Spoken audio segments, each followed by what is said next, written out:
Buenas tardes.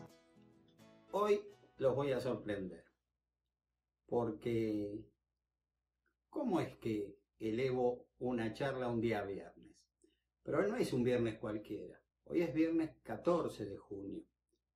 Y hace exactamente 2 años empezamos esta hermosa aventura, o esta hermosa locura, ustedes dirán, llamada Radiografía del Imperialismo Británico, que me ha llevado a estar en este momento con 2 libros impresos, otro ya en prensa, los primeros 3 tomos, y he concluido ya el 5.º tomo, o sea, he concluido de escribir el 5.º tomo, o sea que en definitiva no nos falta mucho para seguir trabajando. Pero las charlas van a seguir seguramente no solo todo este año, sino todo el año que viene, porque esto es muy extenso. Recuerden, son 650 años de historia universal y argentina, donde de una u otra manera, siempre, a veces en primera línea, directamente, y otras tras los cortinados, que es donde mejor actuaron, los británicos, primero los ingleses y desde 1746 los británicos, trabajaron, entre comillas, a favor suyo en contra de nuestra patria. Malvinas, Georgias y Sangui del Sur es un ejemplo visible de su imperialismo, pero como ustedes habrán visto en estas charlas, como habrán escuchado, siempre estuvieron sacando una buena tajada de nuestras vicisitudes, que muchas veces ellos generaron. Así que bueno, hoy, en este segundo aniversario del inicio de esta charla, con renovados bríos, muy contento, voy a seguir relatando lo que aconteció en esa hermana tierra, en el Perú, con el libertador de América, el general José Francisco de San Martín, y cómo, con su inteligencia, su patriotismo y su valor, pudo llevar a cabo una victoria impensada. Les recuerdo que la superioridad numérica de pertrechos, de elementos del ejército realista se puede calcular entre 7 o 6 veces superior a la que él comandaba. Pero había algo en el que él era superior a ellos: la nobleza de su causa. San Martín dijo una vez, y yo creo que tuvo razón, que él había sido un instrumento del destino para que Sudamérica fuera libre. Y verdaderamente solo me queda decir, por la admiración que tengo hacia el padre de la patria, por favor, ¡qué instrumento!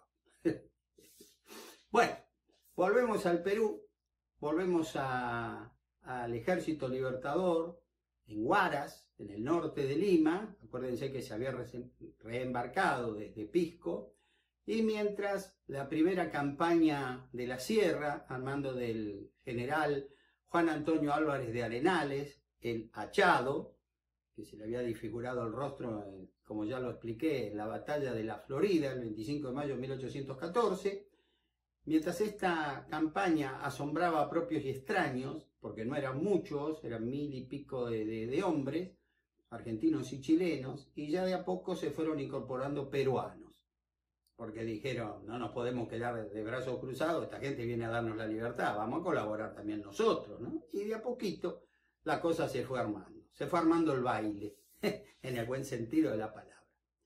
Pero como a San Martín, cuando parecía que la cosa iba mejor, siempre le iba a surgir un problema, surgió un problema.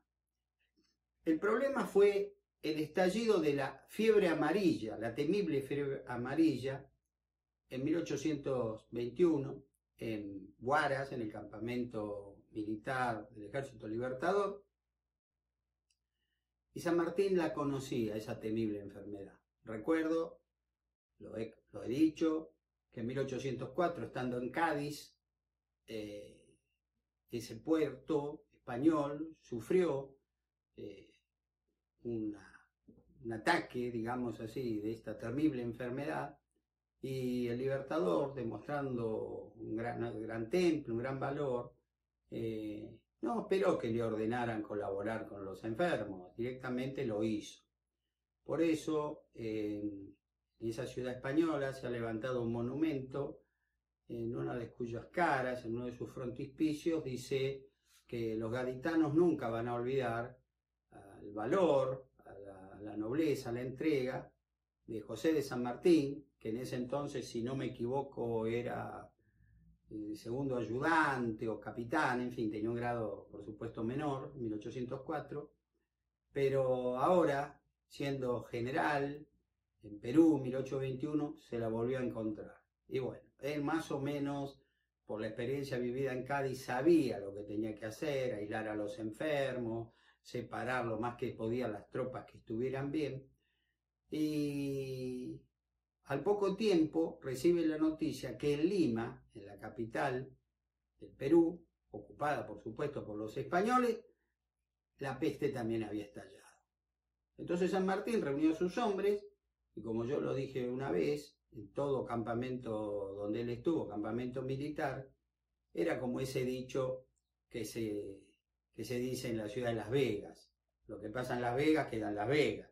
Bueno, era lo mismo. Lo que pasa en este campamento queda en el campamento. Nadie hablaba, nadie decía nada, nadie hablaba de la enfermedad. Los pocos que salían, lo único que decían que estaban cada vez más poderosos, que cada vez llegaban más gente, más peruanos a enrolarse, en fin. Pero él, por su red de espionaje montada en Lima, sabía lo que estaba ocurriendo en la capital, en la ciudad de los virreyes. Entonces San Martín, que lamentablemente padeció su ejército esa temible enfermedad, dijo, bueno, vamos a sacarle partido, entre comillas, a esto, y vamos a hacer de cuenta que a nosotros no nos ha afectado, para que los realistas se vean muy, muy disminuidos, ¿no es cierto?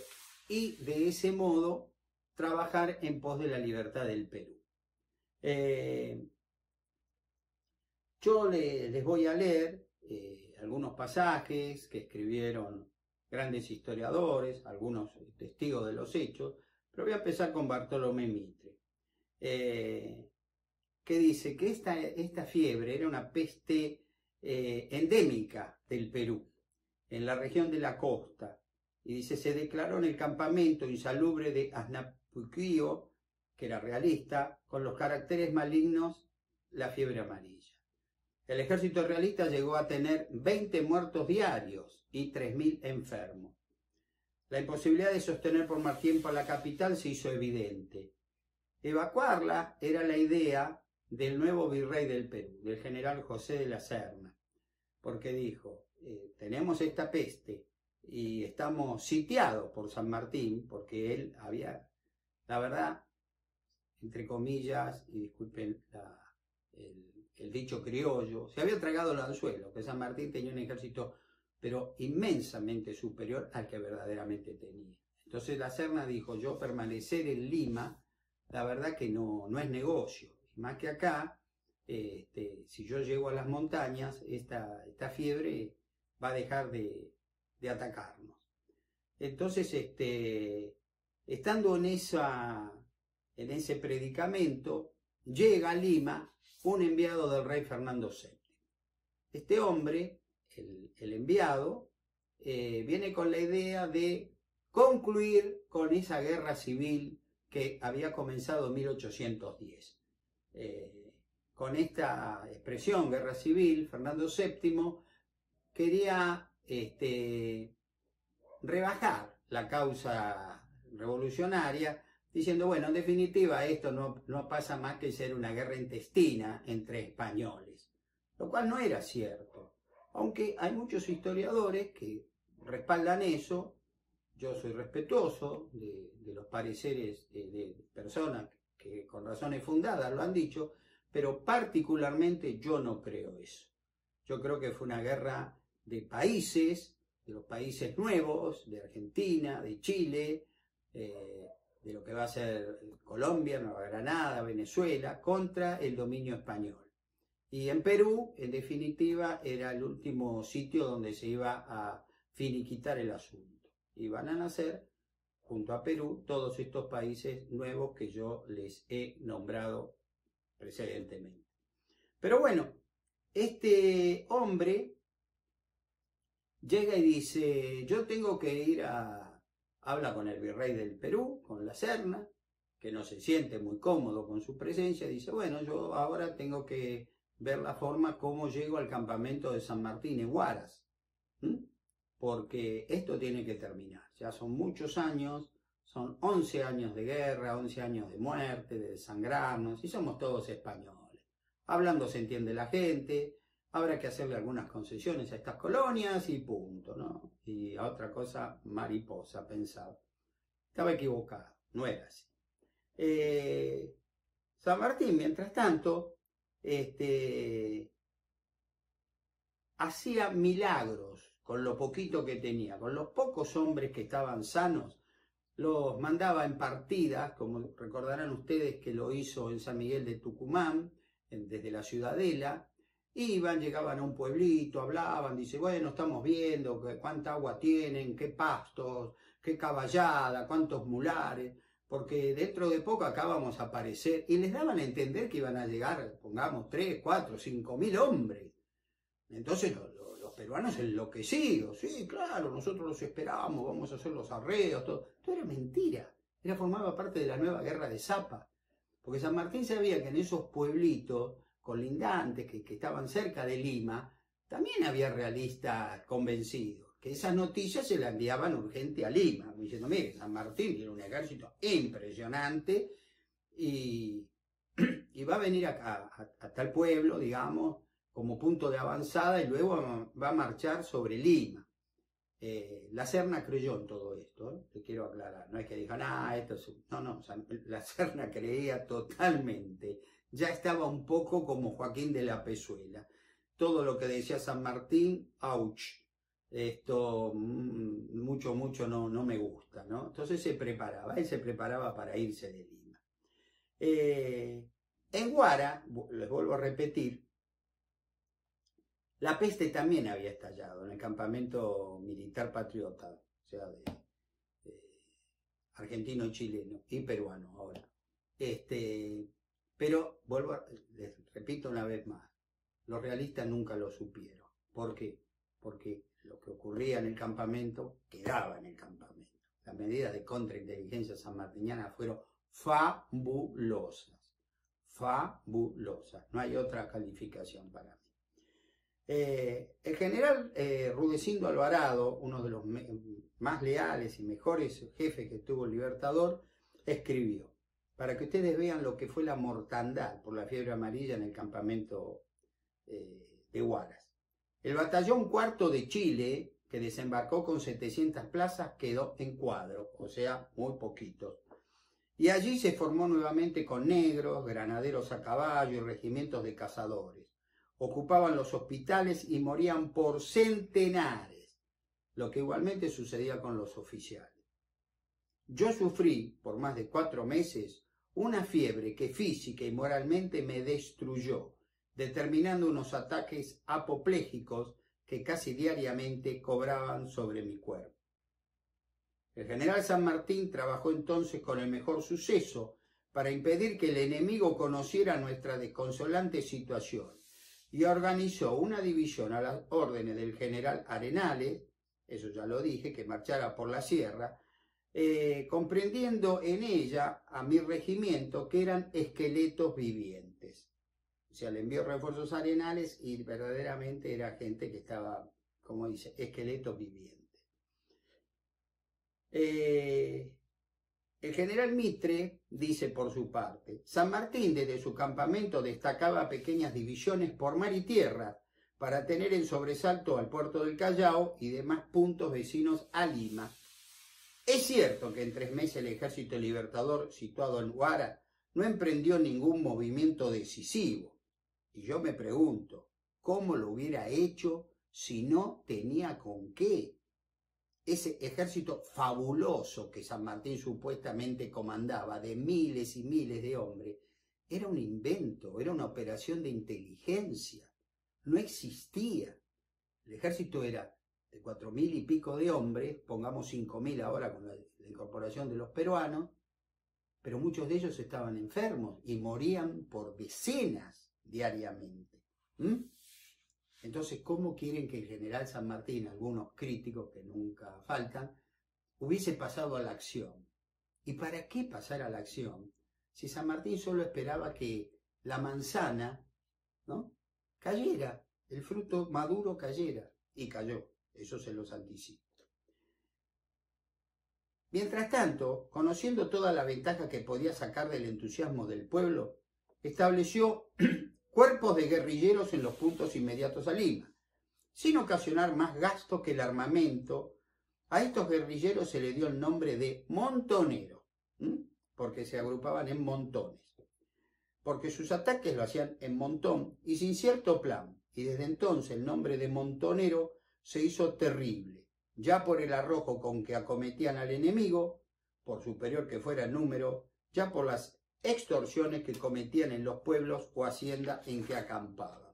Esto de extorsiones, es decir, si había personajes realistas muy reconocidos como tales, por ejemplo un ganadero, que ellos, bueno, faenaban su ganado, y vos sos realista, le hacían sentir, digamos, que había que elegir el partido. Si vos querés seguir siendo realista, sélo, pero gratis no te va a salir. Los cuerpos de guerrilla, cuyo número pasaba de 600 hombres, servía de espanto a los españoles y los nombres de sus jefes se acreditaban diariamente por sus continuos triunfos sobre los puestos avanzados del enemigo. Recuerden, mis queridos amigos, que el guerrillero como tal nació en España en 1808 y ese nombre despectivo, el pequeño guerrero, se lo dio nada más ni nada menos que Napoleón Bonaparte, cometiendo uno de los más grandes errores de su historia. Porque despectivo habrán sido su accionar. No usaban uniforme, no tomaban prisioneros, hacían desmanes por doquier, pero que fueron efectivos, vaya si lo fueron. Napoleón nunca pudo desenredar la madeja esa, y a la larga eso fue lo que mantuvo a España en pie y lo que lo llevó a su retirada, a su derrota de la península ibérica. San Martín, por otra parte, con todas estas operaciones de peruanos, de estos guerrilleros, consiguió de a poco ir ganando a los indecisos de Lima, los limeños, como diciendo, cuando llegue San Martín acá se acaba todo esto, todos nuestros padecimientos, qué sé yo, porque entre otras cosas empezaron a tener hambre, porque las partidas de suministros a la ciudad de Lima no llegaban. ¿Por qué? Porque las interrumpían estos hombres al servicio de San Martín. El estado de desorden y anarquía de nuestro país y un poco ya de Chile no le permitía esperar ayuda de afuera. San Martín se tenía que mantenerse con los frutos de la tierra del Perú y eso a la larga, si se quiere, fue beneficioso, porque les hizo ver a su ejército, al verdadero ejército, no al fantasmal, al gigantesco que no existía, que ellos no eran conquistadores, eso siempre se le advirtió a las tropas, sino que eran libertadores. Entonces, que cuando un peruano le traía un animal para que ellos comieran, para que lo faenaran, o papas, zapallo, choclo, lo que fuera, ellos tenían que ser muy agradecidos, muy agradecidos. Y si bien no le podían pagar, porque no tenían dinero, la verdad es eso, tenían muy poco, sí le tenían que hacer entender que estaban coadyuvando a darle la libertad a su tierra, al Perú. Los peruanos lo entendieron y vieron en San Martín verdaderamente a uno de los suyos, se puede decir que comenzaron a idolatrarlo, y es algo que sinceramente a mí me emociona recordar, porque hoy, en la hermana República del Perú, al general San Martín se lo tiene bien allá arriba, es el número 1. Es el hombre que les dio su libertad. Es el padre de la patria del Perú. La plaza principal de Lima lleva el nombre del Libertador, donde ahí está su estatua. Y hay una provincia peruana que se llama San Martín. No sé si todos saben estos datos, pero es lindo que lo sepan. Y aquellos que lo sabían, es lindo que los recordemos. No viene mal, nunca viene mal. Hubo un hombre que supo escribir dentro del ejército sanmartiniano muy bien. Escribió varios libros. Y no es novedoso su nombre. Yo se lo voy a mencionar y te van a decir, ah, sí, ya de este escuchamos hablar. El que en ese momento era teniente primero, llegó a ser general Jerónimo Espejo, que no solo sabía ver lo que estaba ocurriendo, sino sabía volcarlo en el papel, pero escribiendo muy bien. Era un gran escritor. Entonces, general Rudecindo Alvarado, al cual me referí recientemente, que era en esos menesteres un poco tosco, un día le pidió a Espejo, que era un subalterno, que tenía que escribir todo eso, porque si él no lo escribía, nadie lo iba a saber.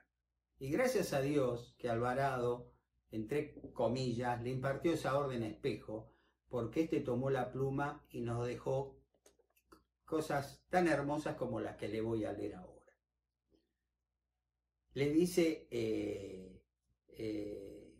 Alvarado a Espejo: pido a la pluma de usted el verdadero colorido al cuadro que presentó el Ejército Libertador en el cantón de Huara, en el campamento, devorado de una epidemia que nos quitaba más de 100 hombres muertos por día, que arrastró al sepulcro a más de 60 oficiales y en que la constancia y el heroísmo se elevó a la más alta prueba, ¿no?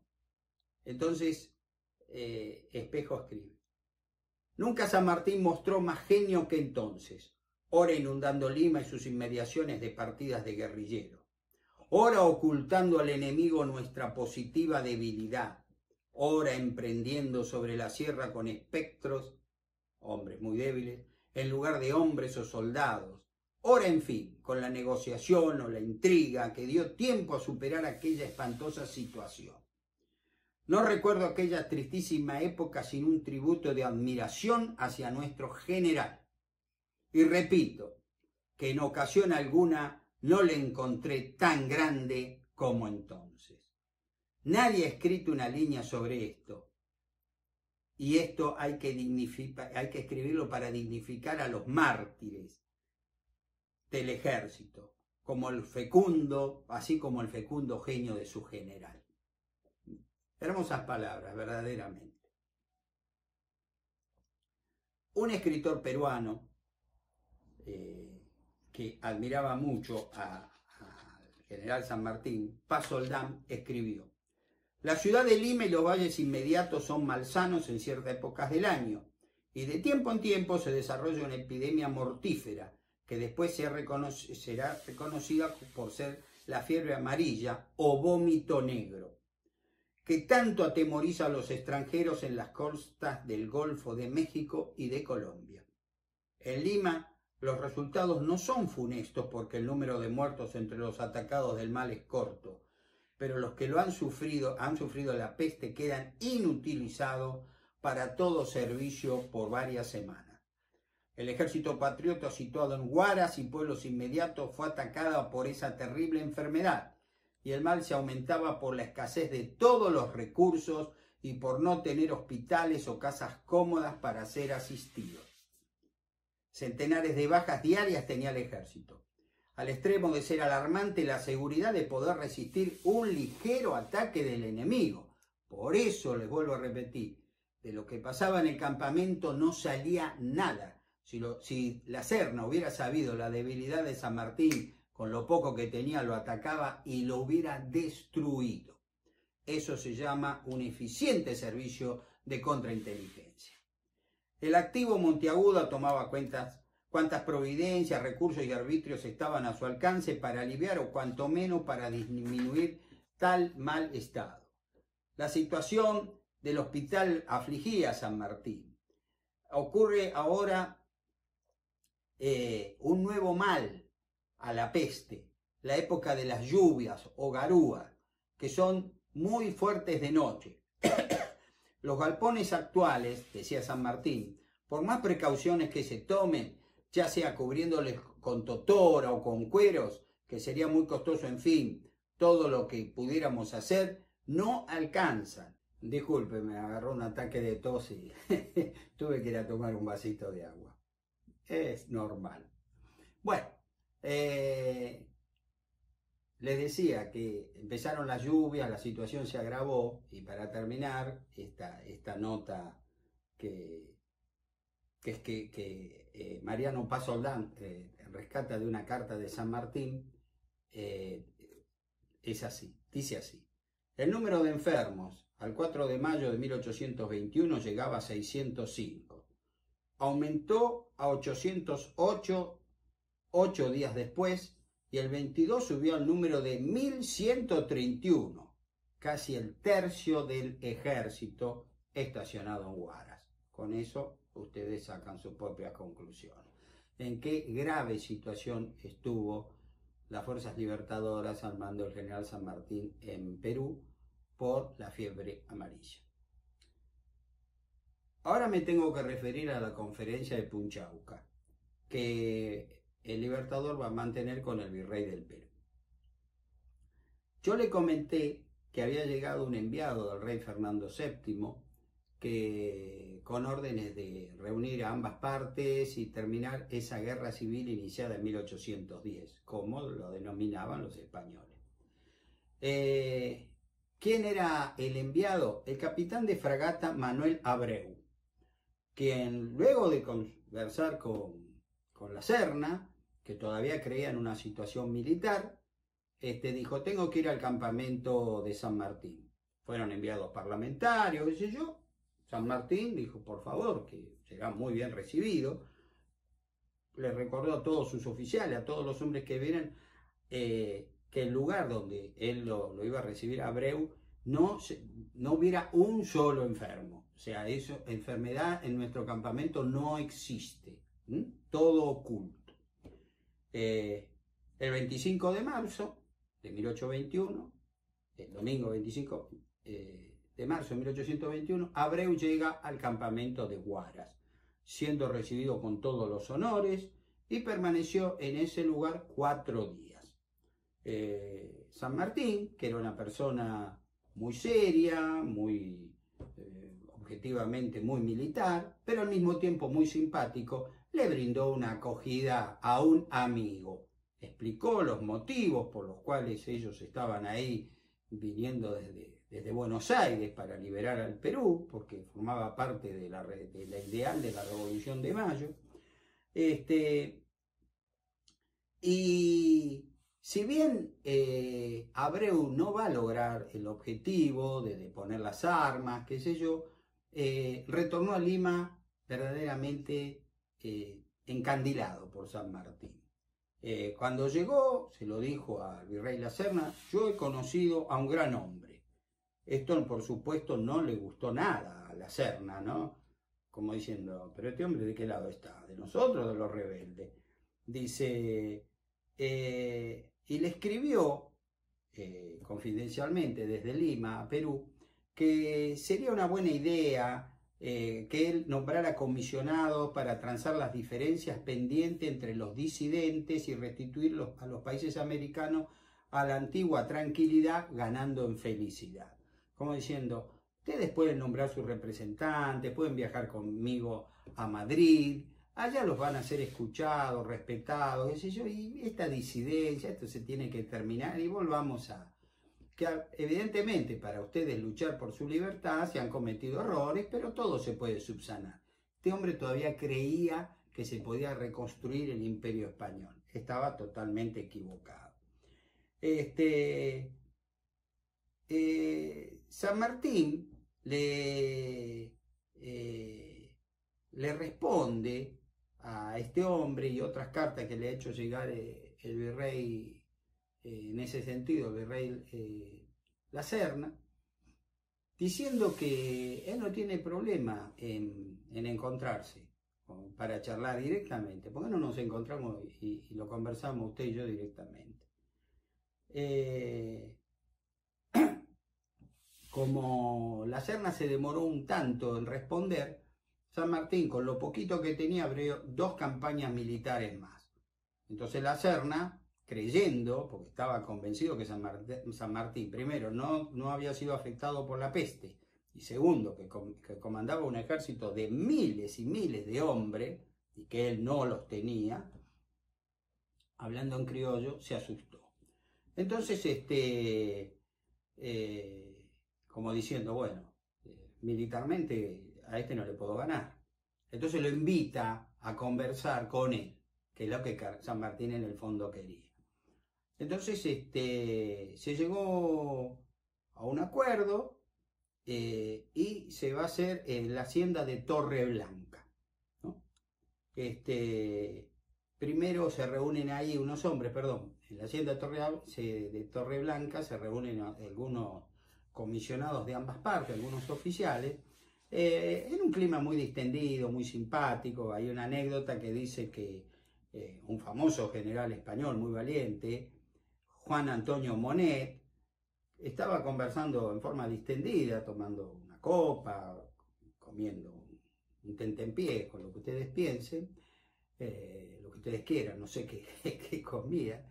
De pronto le preguntó al coronel Tomás Guido si tenían muchos hombres como el capitán Carlos Luis Federico Brandsen,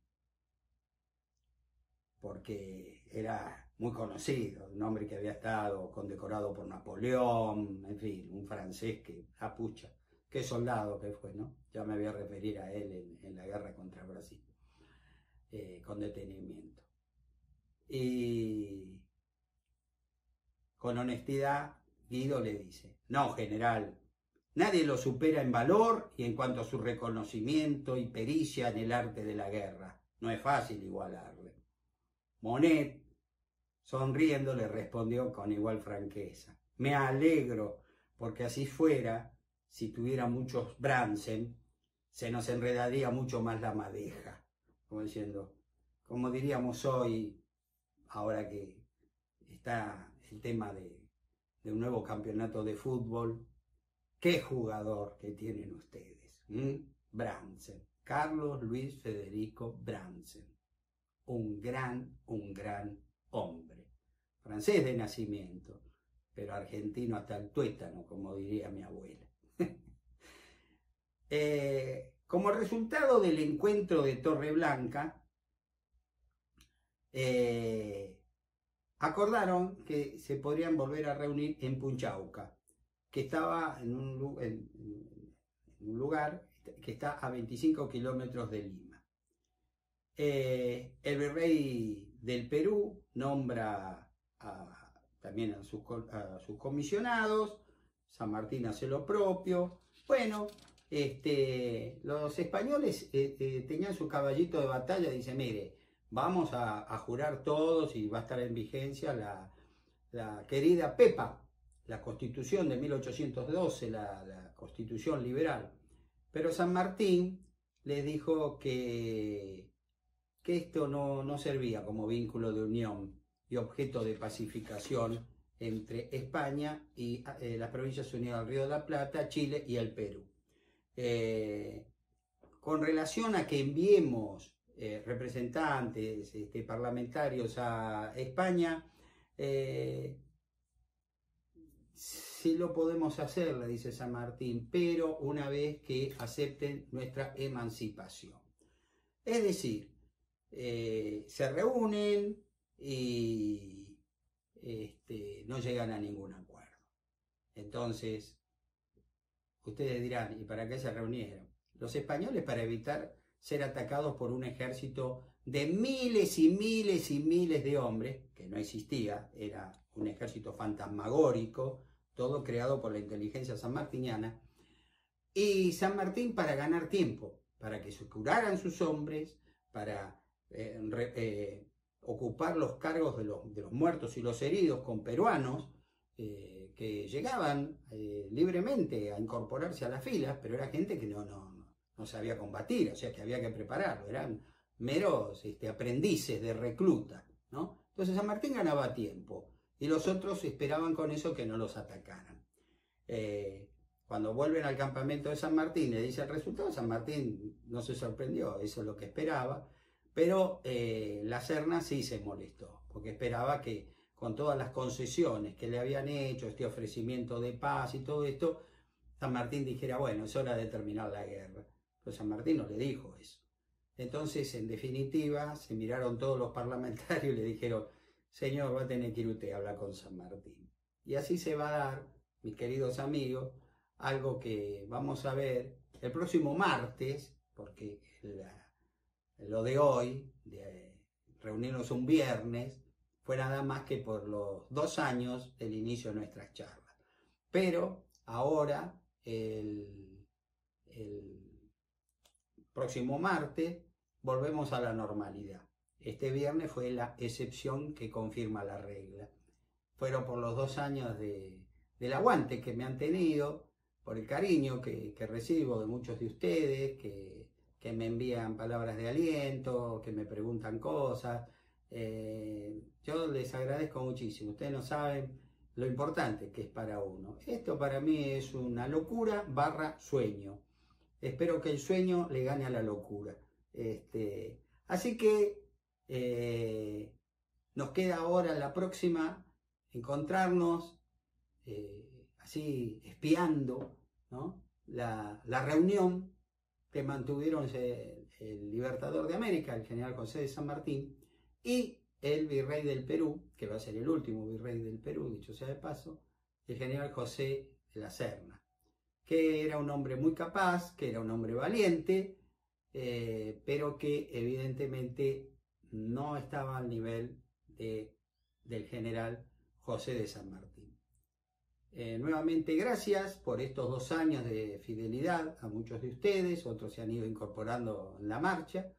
Y bueno, nada más, solo me queda agradecerles y decir que seguimos en la ruta y el martes nos volveremos a ver. Muchísimas gracias por su atención. Muy buenas tardes.